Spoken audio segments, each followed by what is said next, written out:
అతనికి భయం ఉంది ప్రజలంటే, నీకు భయం లేదు. ఏమనుకుంటున్నారు నాకు అర్థం కాలేదు. ఒక పద్ధతి లేకుండా ప్రజాస్వామ్యం చేయడం మంచిది కాదు. హెచ్చరిస్తున్నా, గట్టిగా చెప్తున్నా. వాళ్ళ ఎమ్మెల్యేలు కూడా హిస్టరిక్గా తయారైతే మాత్రం మంచిది కాదు వాళ్ళకు కూడా. ఈరోజు మా వాళ్ళు శారీరకంగా ఇబ్బంది పడవచ్చు, మానసికంగా ఇబ్బంది పడవచ్చు, లేకపోతే అన్ని విధాలు ఆర్థికంగా మీరు దెబ్బతీయచ్చు. కానీ మళ్ళా మీకు ఆ రోజులు వస్తాయి. అది మంచిది కాదు ప్రజాస్వామ్యంలో. ప్రజాస్వామ్యంలో రాజకీయం ప్రజల కోసం చేసే రాజకీయం, కానీ కక్ష, విధ్వంసం ఇది రాజకీయం కాదు. మొన్న మాట్లాడుతూ ఉంటే విశాఖపట్నంలో మా వాళ్ళంటే నాకు చాలా బాధ, ఆవేదన, గుండె తరక్కపోయే పరిస్థితి వచ్చింది. ఫ్రైడే సాయంత్రం వస్తే గుండె చేతుల్లో పెట్టుకొని బతుకుతున్నాం సార్ మేము. ఈరోజు ఎవరిని అరెస్ట్ చేస్తారని, ఏ ప్రిన్సిపల్స్తో కొట్టేస్తారని. అంటే ఆ విధంగా బతకాలని ఈ రాష్ట్రంలో నేను అడుగుతున్నా. కాబట్టి ఈ విషయాలు గుర్తుపెట్టుకోవాల్సింది, మమ్మల్ని సస్పెండ్ చేసింది మమ్మల్ని కాదు, రైతుల్ని సస్పెండ్ చేశారు తప్ప. రైతు సమస్యలపైన పోరాడుతుంటే సస్పెండ్ చేశారు. ఈ అవమానాలు మాకు కాదు, రైతులకు చేసే అవమానాలు. ఈరోజు మొత్తం కూడా మీరు చూస్తే కేశు అడిగాడు. ఏమడిగాడండి? మీరు చెప్తుందా డబ్బులు కట్టారా లేదా అని అడిగాడు. ఏం చెప్పారంటే మీరు? కట్టామంటారా? పచ్చి అబద్ధాలు చెప్పేస్తారా మీరు? 33 కోట్లు కడితే మీ ఇన్ఫర్మేషన్ యాక్ట్ ప్రకారం ఇచ్చింది, మీ ఆఫీసర్లు ఇచ్చింది. ఇది ఇన్ఫర్మేషన్ యాక్ట్లో మేము తీసుకునేది నిర్ణయం. మొత్తం మీరు కట్టింది అది కూడా మీకు ఇస్తాను. 33,26,00,000 లక్షలు కట్టారండి ఇప్పటి వరకు. ఏ మూలకండి ఇది? ఇప్పుడు కొత్తగా ఏమంటున్నాడు? ఈ క్రాప్లో ఉండేవాళ్ళకే ఏది అన్నా కానీ, అంటే ఎలిమినేషన్ ప్రాసెస్లో సక్సెస్ఫుల్గా అందరిని ఎలిమినేట్ చేసేస్తున్నారు. 10% ఇవ్వడం, పబ్లిసిటీ పెట్టుకోవడం, ఇలాంటివన్నీ కూడా చేసి, ఒకటి కాదు అన్నిట్లో కూడా మీరు చూస్తే ఈరోజు వాళ్ళు చేసే పనులన్నీ చాలా దుర్మార్గంగా ఉన్నాయి. ప్రజలకు నేను ఒకటే కోరుతున్నా, ఈరోజు ఒక్కొక్కసారి బాధ, ఆవేదన. ఎందుకంటే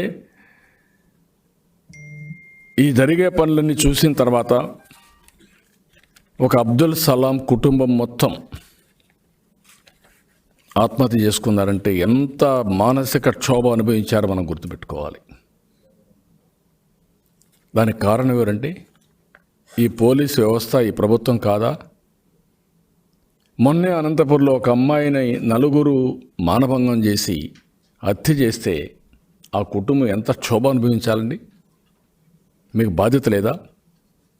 ఇవి అడిగితే మళ్ళీ మా మీద ఆందోళన, ఎదురుదాడి, మేము ఏదో పనికిరానడం కింద. అంటే అపోజిషన్ ఉండేది ఇక్కడ, వీళ్ళు చెప్పింది వినడానికి. మేము స్టూడెంట్స్ అన్నమాట, వీళ్ళు బడిపంతులు. ఏమనుకుంటున్నారు మీరు? ఆ హుందాతనం లేదు, పద్ధతి లేదు, ప్రొసీజర్ లేదు. మీరు ఏమనుకుంటే కనీసం ఫస్ట్ టైం నేను అసెంబ్లీకి వస్తే జనరల్గా ఎప్పుడు జరిగేది, 2 పార్టీలు ఉన్నప్పుడు అపోజిషన్ పార్టీ గెలుస్తానే అపోజిషన్ పార్టీ ముఖ్యమంత్రి ఛాంబర్స్ కానీ ఇవన్నీ తీసుకుంటారు. ఆటోమేటిక్గా అపోజిషన్ పార్టీ లీడర్కి, అపోజిషన్కి వచ్చిన పార్టీకి అప్పటి వరకు ఉండే లెజిస్లేచర్ పార్టీ ఆఫీస్ ఇస్తారు. ఇచ్చారండి మాకు. ఎందుకు ఇవ్వాల? అంటే ఏమనుకుంటున్నారు మీరు?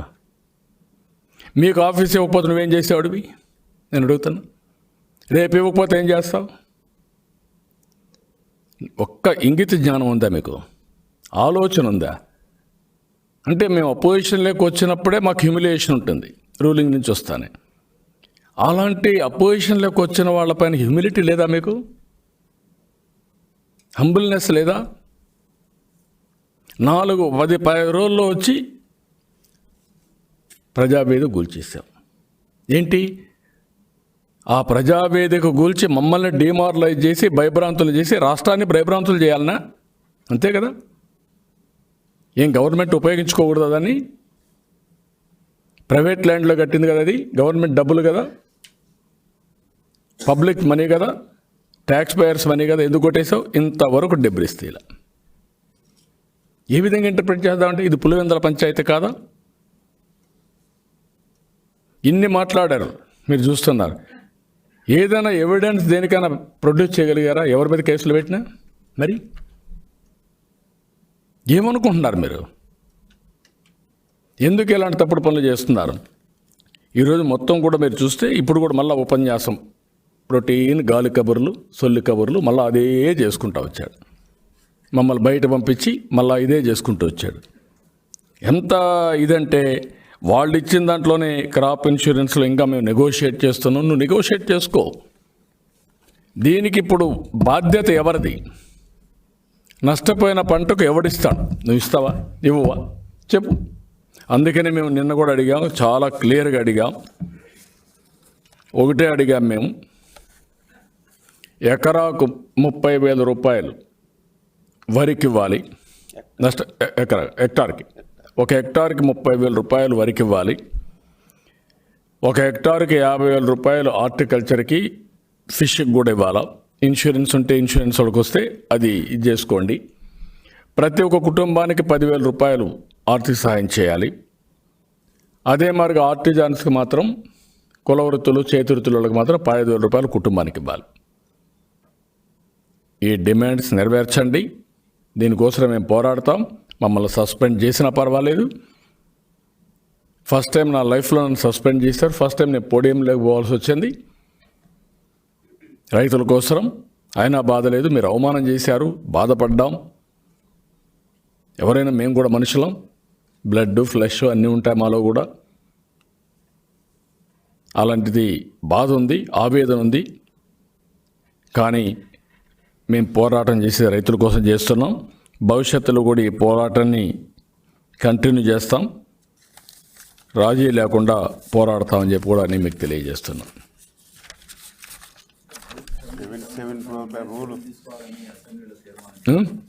77 ప్రకారం చర్యలు తీసుకోమని చేయండి, తీసేయండి, రిమూవ్ చేసేయండి. ఆల్ ఎమ్మెల్యేస్ని రిమూవ్ చేసేయండి. ఉన్నాయి కదా పవర్స్, రిమూవ్ చేసేయండి. మాట్లాడితే 151 మంది, నీకు 151 మందిని గెలిపించారంటే భారత రాజ్యాంగం ప్రకారం, అంబేద్కర్ రాసిన రాజ్యాంగం ప్రకారం చట్టసభలు ఉన్నాయి. ఆ చట్టసభల ప్రకారం రాజకీయ పార్టీలు ఉన్నాయి. ఆ రాజకీయ పార్టీల్లో మీరు పోటీ చేశారు కాబట్టి మీకు 151 వచ్చాయని చెప్పుకుంటున్నారు. మీరు అమలు చేయాల్సిన రాజారెడ్డి రాజ్యాంగాన్ని కాదు, భారత రాజ్యాంగాన్ని గుర్తుపెట్టుకోండి. పులివెందల పంచాయతీ కాదు, చట్టాలని. ఆ విషయం మీరు గుర్తుపెట్టుకోవాలి. మాట్లాడితే 151 ఉంది. ఏంటి 151 అండి? ఇంకా చాలామంది చూసాం. ఒక్క సీట్ వచ్చిన వాళ్ళని, తెలుగుదేశం పార్టీకి 40% ఓట్లు వచ్చాయి, నీకు 50% ఓట్లు వచ్చాయి, అంతే. సీట్ల డిఫరెన్స్ ఉండొచ్చు, ఇది కూడా మాట్లాడాలా. 5 మంది మారితే చాలు 100 మందికి, నువ్వు ఇంటికి పోతావు. అది మర్చిపోతున్నావు. నువ్వు బాధ్యత లేకుండా ప్రవర్తిస్తున్నావు. అందుకే ఎస్సీలపైన దాడులు, ఎస్టీలపైన దాడులు, బీసీలపైన దాడులు, అదే మరి మైనారిటీస్ పైన దాడులు, ఎక్కడ చూసినా దాడులు చేస్తూ ఇంకా మాట్లాడుతున్నారు. అందుకే ఇవన్నీ కూడా మాట్లాడితే నాకు 151 వస్తే కోర్టులు లేవా? కోర్టులు ఆ మాట చెప్పారు. 151 వస్తే కోర్టులు కూడా ఉండవంట. ఈయన కోర్టు కూడా క్రియేట్ చేసుకుంటాడు. కౌన్సిల్లో వ్యతిరేకం చేసిన కౌన్సిల్ రద్దు చేసేస్తాడు. అసెంబ్లీలో మేము గట్టిగా మాట్లాడితే మమ్మల్ని తీసేస్తాడు. రేపు కోర్టులో ఏదైనా వస్తే కోర్టు కూడా రద్దు చేసేస్తాడు. Where are you going? దీనికి మందు లేదా? విరుగుడు లేదా? ఇది ప్రజలే ఆలోచించుకోవాల్సిన అవసరం ఉంది. మేమైతే రాజీ పడం, ఇంకా గట్టిగా పోరాడతాం. మీరు కూడా అర్థం చేసుకోండి. వీళ్ళ యొక్క పర్సనాలిటీ నాకే అర్థం కావడం లేదు. ఏంటి వీళ్ళకు? Something wrong, which is that? నేను ఒక పత్రికా విలేకరుని చూసే భయపడతా. ఎందుకు? మీకు ఒక యూనియను, మీరు ఒక డెమోక్రసీ, మీరు ఒక ఇది, మీ రైట్స్, ఎందుకు మీతో గొడవ? అందరం కలిసి ఉండాలి. ఎవరైనా మా వాళ్ళు ఇది చేసినా మీకు సారీ చెప్పిస్తాం. అలాంటిది ఏకపక్షంగా 2430 తీసుకొచ్చి కొంత అందులో ఫేక్ న్యూస్ కూడా కొంతమంది మీడియా చేరిపోతే వీళ్ళంతా కలిసి మిగిలిన వాళ్ళందరినీ కార్నర్ చేయడానికి ప్రయత్నం చేస్తారు. మీ భయం ఉంటే ఉండొచ్చు, కానీ వాళ్ళ కార్నర్ చేయడం ఏంటి? మీరు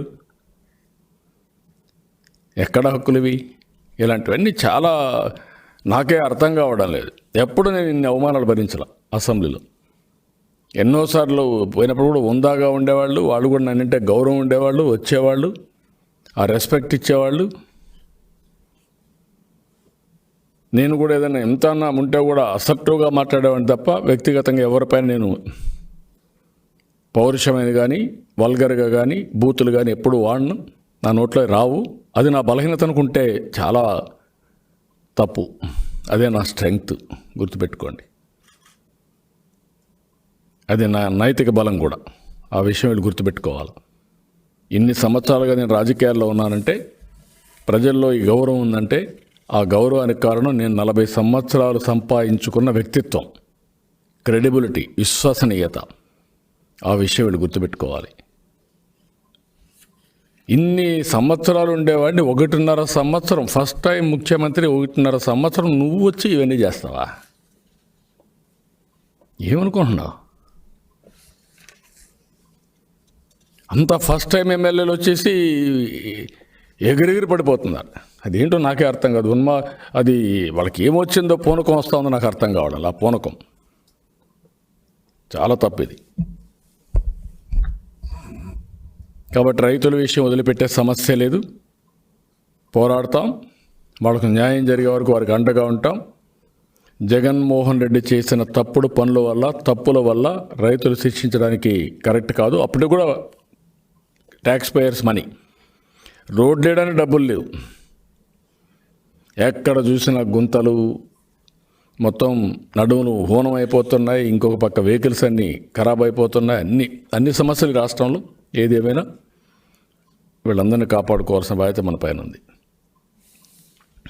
ఏం చెప్పండి, మీరేమన్నా చెప్పండి. ఏమండి? డెఫినెట్గా పోరాడతాం. ఈ ఇష్యూ మీద నిర్దిష్టంగా హామీ ఇచ్చే వరకు పోరాడతాం.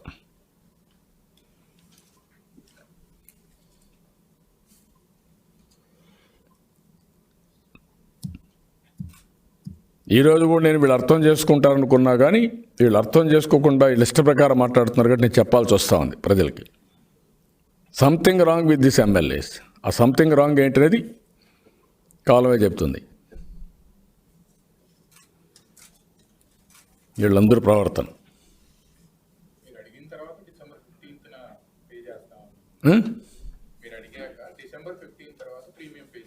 ఎవరికి ఎట్లా పే చేస్తారు? ఇప్పుడు ఒప్పుకుంటారా? బుద్ధుండోడు ఎవరన్నా ఇన్సూరెన్స్ అమాయకులా వాళ్ళు? ముందు కడితే తర్వాత ఇన్సూరెన్స్ వస్తుంది. ఇన్సూరెన్స్ కడితే రామారావు, నీకు కూడా చాలా తెలివి ఎక్కువైపోయింది. వాళ్ళకి అరికాల్లో తెలివి ఉంది, నీకు ఇంకెక్కడ ఉందో నాకు తెలియదు. కానీ నేను అడుగుతున్నా, ఇప్పుడు కడితే నువ్వు కట్టే 150 200 కోట్లు 300 కోట్లు కట్టేస్తే నీకు 2,000 కోట్లు 3,000 కోట్లు ఇస్తారండి వాళ్ళు. అంత అమాయకులా? నీకంటే తెలివైన వాళ్ళు.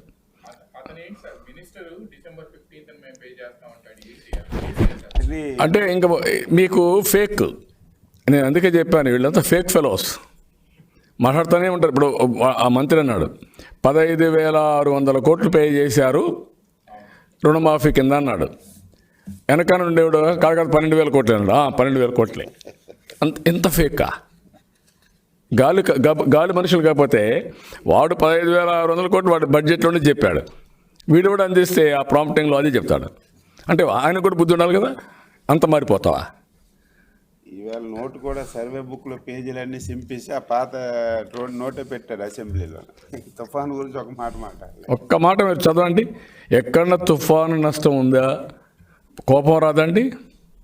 మేము మార్నింగ్ నిద్రలేసి దానిపైన ఒక వారం నుంచి 4 రోజుల నుంచి మా వాళ్ళందరినీ యాక్టివైజ్ చేసి ఫీల్డ్కి పంపించి, నిన్నంతా పార్లమెంట్కి ఒక టీంను పంపించి అందరూ చూసి అసెంబ్లీలు చూసి అసెస్ చేసుకొని వాళ్ళ కష్టాలన్నీ, టెనెంట్స్ లేకుంటే రైతులు, రైతు కూలీలు, హార్టికల్చరు వాళ్ళ ఇబ్బందులన్నీ చూసుకున్నాక వాళ్ళ మనోవేదన చూసిన తర్వాత మేము వస్తే మీరు బాధ్యత లేకుండా కనీసం రిప్లైలు ఇది ఇస్తారని ఎప్పుడన్నా చూడండి. ఇంత దారుణమైన రిప్లై ఎప్పుడన్నా ఇచ్చారండి? ఎప్పుడైనా సరే చరిత్రలో ఏ ప్రభుత్వం అయినా ఎంత అజం ఉన్నా ఎప్పుడు ఇవ్వాల. 40 ఏళ్ళు నేను చూడాల. దేని గురించి చెప్పారు కదా, నేను చెప్పాను కదా మీకు. ఆర్టీఐలో మీకు ఇప్పుడు అక్కడ మేము తీసుకున్న దాంట్లో ఆర్టీఐలో చెప్తాను, ఒక నిమిషం. 33 కోట్లు ఇచ్చారు లాస్ట్ ఇయర్. అంతే. 1300 కోట్లకి 33 కోట్లు పే చేశారు లాస్ట్ ఇయర్ ఒక సెకండ్ లాస్ట్ ఇయర్దే ఇయర్ కాదు. ఇయర్ అయితే అసలు చేయలే, అది లాస్ట్ ఇయర్ 2019 అది. ఇప్పుడు వాళ్ళు ఇచ్చిన దాంట్లోనే మీరు చూస్తే మేమేమేం చేసామో ఇచ్చారు కట్టింది వాళ్ళని.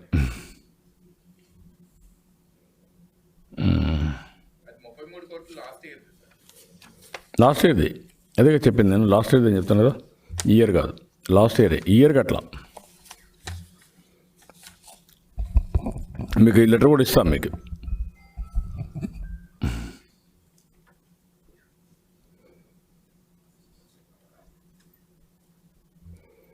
ప్రొక్యూర్మెంట్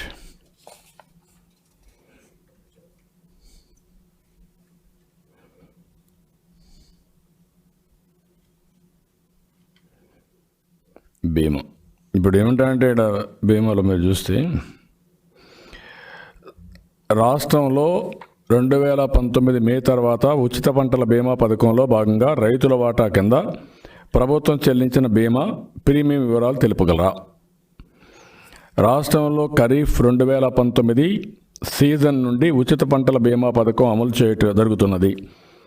ఖరీఫ్ 2019కి సంబంధించి ఇప్పటి వరకు రాష్ట్ర ప్రభుత్వం రైతులకు కట్టవలసిన ప్రీమియం వాటాలోని ప్రీమియం రాయితీ కింద 33,26,00,000 బీమా కంపెనీలకు అడ్వాన్స్ కింద చెల్లించడం జరిగింది. అది ఆ నుంచి మళ్ళా వాళ్ళే ఇంకా క్వశ్చన్స్ అన్నిటికీ ఖరీఫ్ 2019 సీజన్కి సంబంధించి రాష్ట్ర ప్రభుత్వం మొత్తం ప్రీమియం రాయితీ ఎంత చెల్లించవలనో బీమా కంపెనీల నుండి అవసరమైన నివేదిక వచ్చిన వెంటనే 33.26 కోట్ల రూపాయల అడ్వాన్స్ మినహాయించి మిగిలింది చెల్లింపబడును. ప్రస్తుతం ఇది బీమా కంపెనీల వద్ద పెండింగ్లో ఉంది.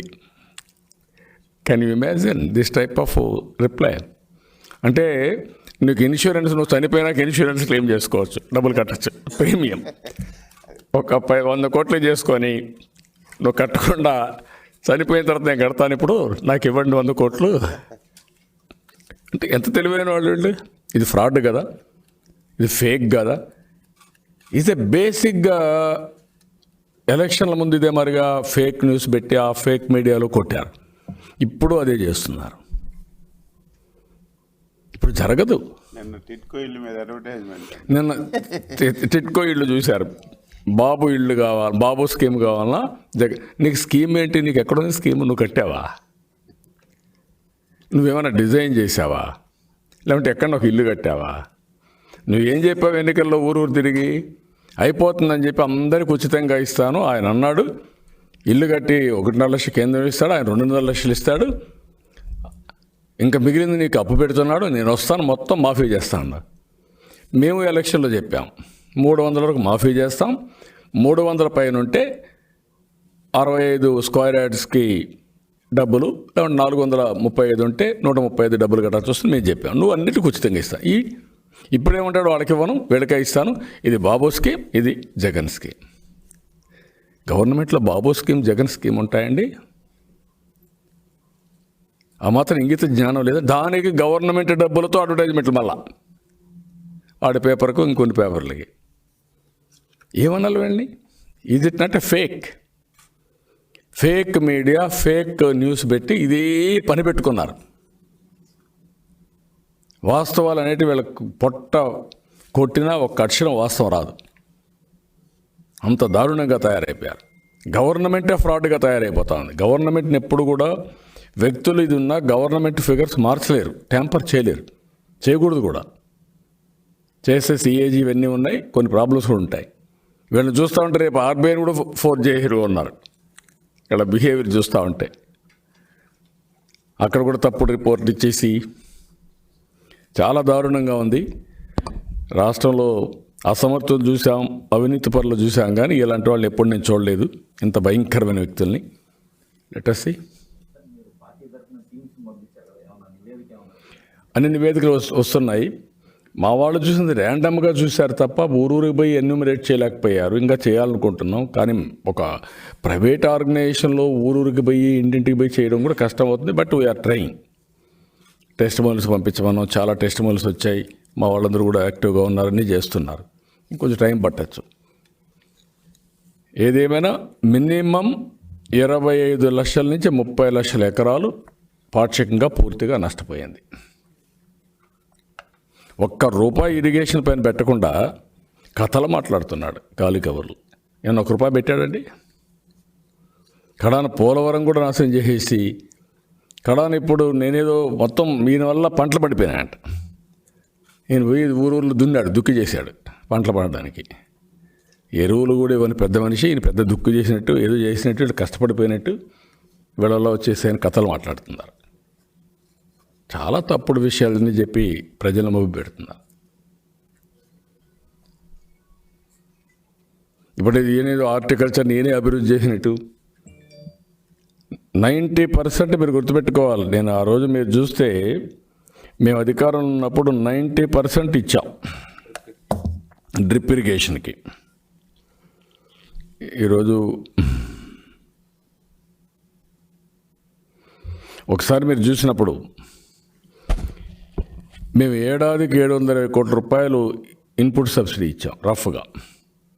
వాళ్ళు 200 కోట్లు ఈ 18 నెలలకు ఇచ్చారు. పోలవరం 71% పూర్తి చేస్తే వీళ్ళు 2% పూర్తి చేయాల. వ్యవసాయానికి వీళ్ళు మీటర్లు పెడతా ఉంటున్నారు. తెలుగుదేశం పార్టీ హయాంలో మీటర్లు తీసేసింది ఫస్ట్ టైం, అది మళ్ళా పెడతా ఉంటారు. రైతు రుణమాఫీ 15,279 కోట్లు ఇచ్చి మిగిలింది 8,500 కోట్ల రూపాయలు దగ్గర ఇవ్వడానికి అన్ని రెడీ చేస్తే వీళ్ళు ఎలక్షన్ కమిషన్ ద్వారా అడ్డం పడి ఇతను ఎగ్గొట్టే పరిస్థితికి వచ్చాడు. రైతు భరోసా ఈరోజు కూడా చెప్పాడు. మళ్ళా మేము 2 స్లాబ్లు పెట్టాం. దాంట్లో 12,500 రూపాయలు గవర్నమెంట్ ఆఫ్ ఇండియా ఇచ్చేవాడికి వర్తింపజేశాం. 12,500 ప్లస్ 6,000 18,500 మిగిలిన